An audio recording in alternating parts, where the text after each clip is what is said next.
How do you find information about the crisis? Work with the issue of the Ukrainian war. I work at a think tank, so I actually find a lot of the information in various reports by international organizations such as the United Nations or the OECD or the European Union. Also in academic literature, some of them. Also in media outlets. Also in social media, of course. So I would say it's a very diversified mix of different sources. I hate TV. I'm not watching it ever. The brutal truth is I'm taking most of my knowledge from memes. That's actually pretty sad. But, well, first I look at meme, then I'm like, well, is it really true? And then I research the subject. And I'm actually looking from different perspectives and trying to talk with people, to read articles. Since, well, I've been in the US, I had people around me from different backgrounds. I had kids from Brazil, from Eastern Europe. I have two twins from Belarus. So, well, I have, what was the word? First-hand sources. So, I think I have that ease to just send text message to one or two persons, people, and I know the answers. In my work, I do a lot of research, so I have to read articles, papers. I'm mostly using the sites from the big institutions like European Commission or European Committee of Regions, but also some Polish sites, governmental sites. I am actually using a lot of social media as well, but I try to verify the information there because I remember that during the war we were warned that some of the information may be misleading.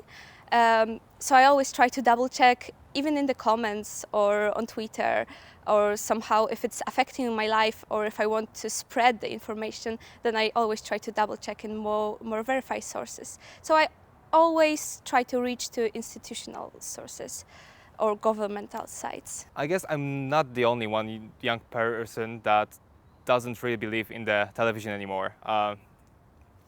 The media scene in Poland has been really made political in the recent years.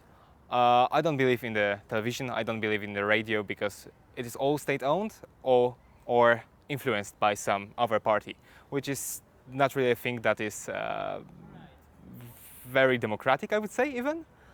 On the contrary, the social media are becoming more and more viewed as a source of our informations, which have its benefits because we are able to generate news from independent sources, but it also gives a field for misinformation, fake news, and other problems that have been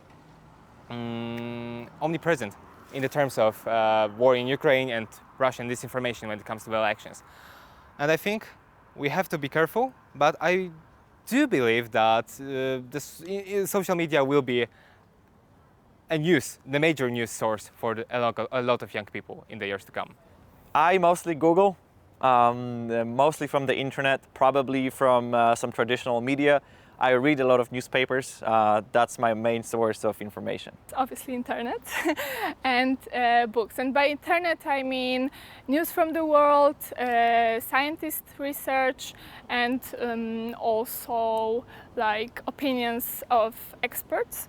I talk with people also, so we share knowledge and experiences. I find most of my information on social media or in the newspapers, mostly online.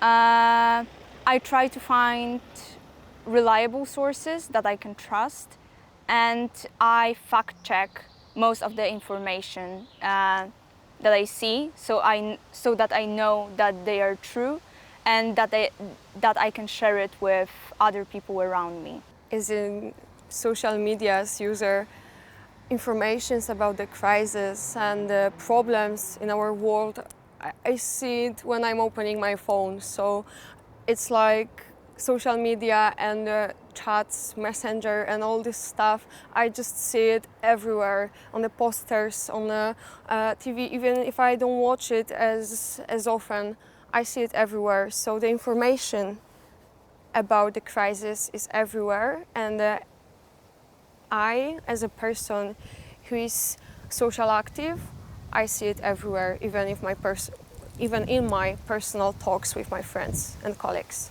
Well, I believe I find them mostly through news, like most people, and through friends. But I believe the best sources are philosophical books, but they are not exactly about the issues per se. They show perspectives, different perspectives on those issues. My favorite one is Susan Griffin. She writes half philosophy, half poetry, and she describes the perspective of being a woman in society today. And she makes a game between ideas, and mainly between women and nature, and also ideologies. So, I would choose good writers who show not only that the issue exists, but where it came from and what the solutions could be to it.